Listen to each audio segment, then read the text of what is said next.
Hey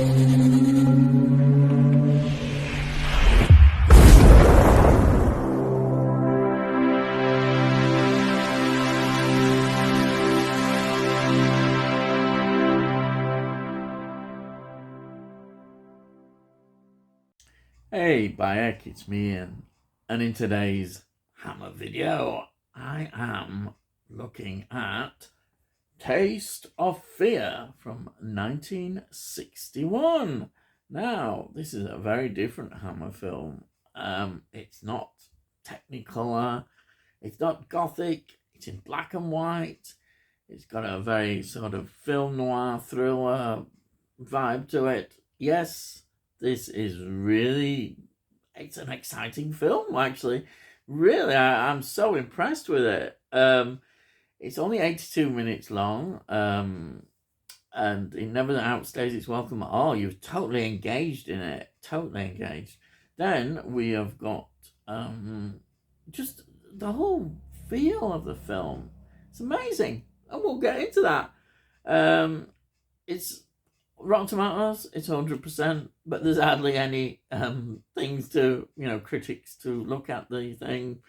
So it's all right, but I would agree. it's a great film. Right. Now, the screenplay is by Jimmy Sangster. Yes, Jimmy Sangster. And also he produced it, Jimmy Sangster. And he wanted to change as well. And therefore, he looked around, and the director he thought would do this for him was Seth Holt. And yes, he did. He brought this wonderful style to the film. He, of course, directed The Nanny, 1965. He also directed Blood from the Mummy's Tomb, 1971, which sadly he died just before it was finished. But what a film that is as well. But his stamp is brilliantly all over this film as a director. It's fantastic. It was filmed at Bray Studios, and well, everything just works so well. Let's get into the cast. Susan Strasberg plays Penny, and she's very good in the role. She had quite a career as well. I was just looking at notable films that she was in that I thought might was interesting. Roller Coaster from 1977, which was like a disaster thriller kind of film. She's involved in that. And also, if you love your slasher movies, she was in Bloody Birthday from 1981. So she's somebody who got involved in the horror films as well. Fantastic. Then we've got Ronald Lewis as Robert. Now, he's got a very much TV career as well. But he was in The Full Treatment, 1960, which was a black and white sort of thriller, and Val Guest directed, yes. Also, Jigsaw, 1962, another Val Guest kind of crime thriller. Yeah, amazing. Sadly, his career, I don't think really took off in a big way. He was involved in a lot of TV things, and he committed suicide when he was only 53 years old. This is very sad. But yeah, there we are. And then we've got Ann Todd. Yes, Ann Todd is back here playing Jane. Yes. Well, she goes right back. She's almost like the classical actress who went to Hollywood. Of course, I've talked about her before. She was in Things to Come. Oh, yes, what a classic, wonderful film. The H.G. Wells screenplay, based on one of his stories, 1936. If you've never seen it, see it. I'm preaching, yes, it's a great film, that, and she's in that. And then she was in The Seventh Veil, which was absolutely looked at as a really great performance from 1945 with James Mason. Yeah, what James Mason, great actor. Then she was, if we move forward a bit more after this, she was in another film that we've liked. It was called The Fiend, but we know it, of course, as Beware My Brethren. And that's from 1972. That's the one with Patrick McGee going bonkers and a wonderful over-the-top performance. Great film. She's in that. Oh, yes. I'm sold already, totally. And yeah, she's very good in this as well, playing a very interesting role. She plays the stepmother. Yes. Then we've got another familiar face to hammer, Christopher Lee, who is playing the Doctor. Now, the Doctor's an interesting character. He's not the lead, but he's an important part of the story. And you question about him. Is he a good character or is he a bad character? Haha.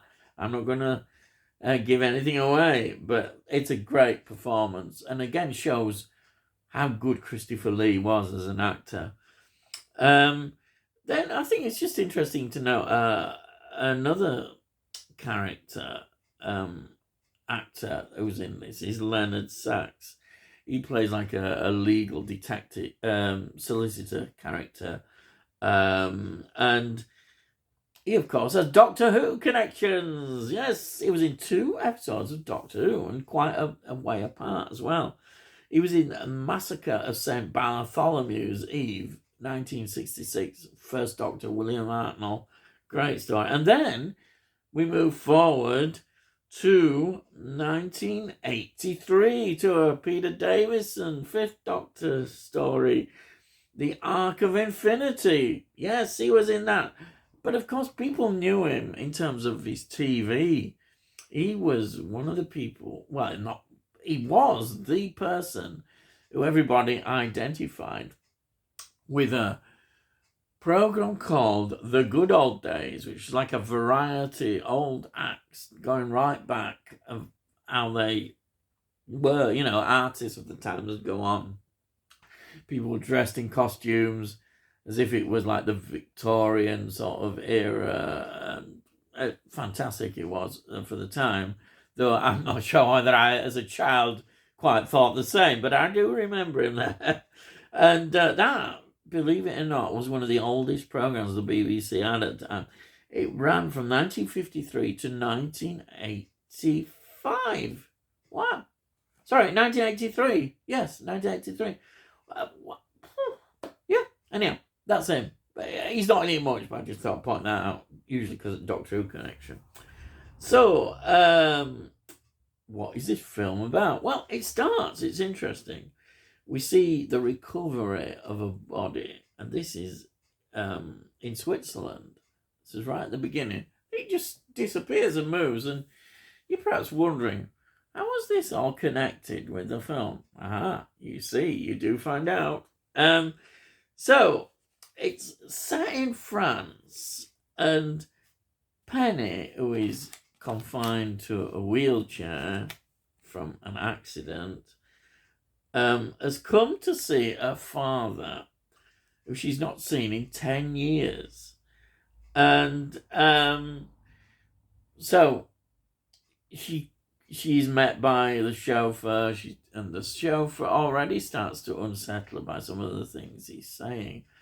Her father apparently has gone away, and she's going to see the stepmother there. And now there's a sense that she doesn't really get on that well with the stepmother, and that soon becomes apparent. And of course, Anne Toller plays Jane, the stepmother. Brilliant role. So you've already got that there. And so as the film develops, she starts to become very sort of suspicious, and she thinks, oh, is it true that she's seen her father's body? Now, they just think it's hysteria because, it's one of those films where, do you believe It's one way they often use this technique in films, and nobody does believe her, apart from the chauffeur. He's quite sort of, yeah, he thinks he's sort of helping her, or is he helping her? Yes. And then there's the doctor.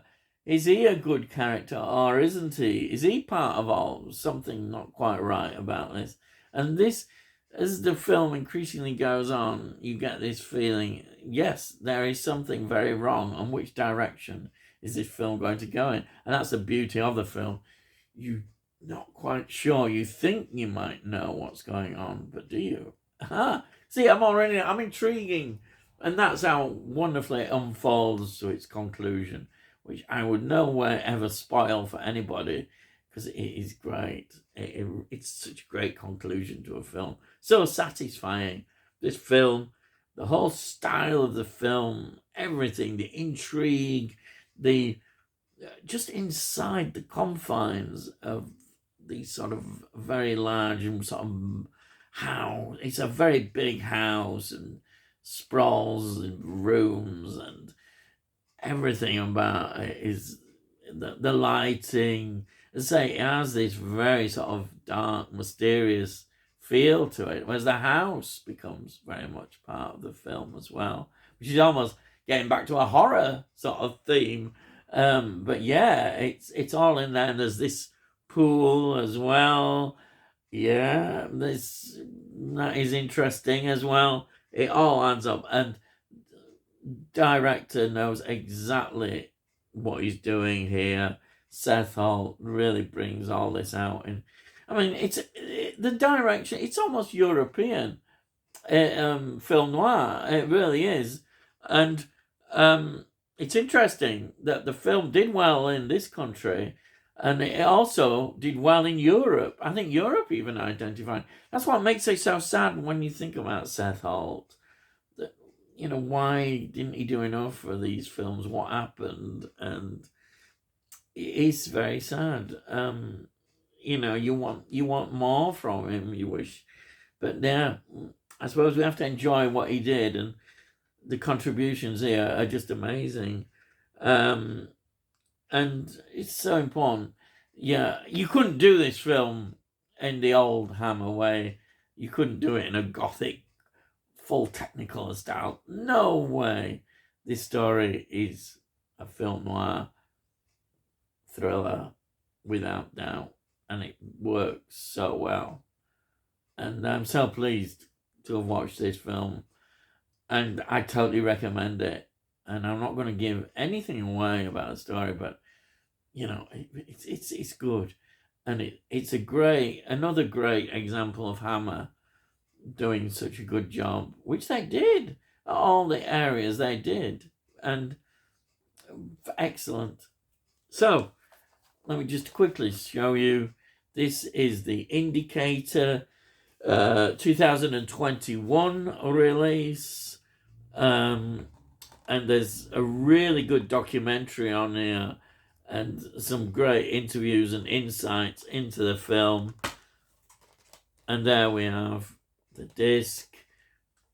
And I really can't recommend this enough. It's a fantastic film. There it is. So that is Taste of Fear 1961. And that's it. I'm finished. If you're new to the channel, please subscribe, and you think you might want more of my videos, I promise you don't, then subscribe, and you'll find out I do film, TV, collecting, and a bit of music, and a bit of this and that, and you might like it, you might not, but, have a look. And if you haven't subscribed, well, why not? Because, I say it's free, and we'll let you know when I produce the videos. And also, if you like this, please give it a like. Again, that costs notes, and it all helps, hopefully, with algorithms and all that stuff, and then people might, like it. Or they don't, well, we'll see what I do. And if you've got any comments, please put those comments down. I love to read your comments. I really do. Please, yeah, fantastic. And that costs note as well. Yeah. So all I gotta say is, I'll see thee again.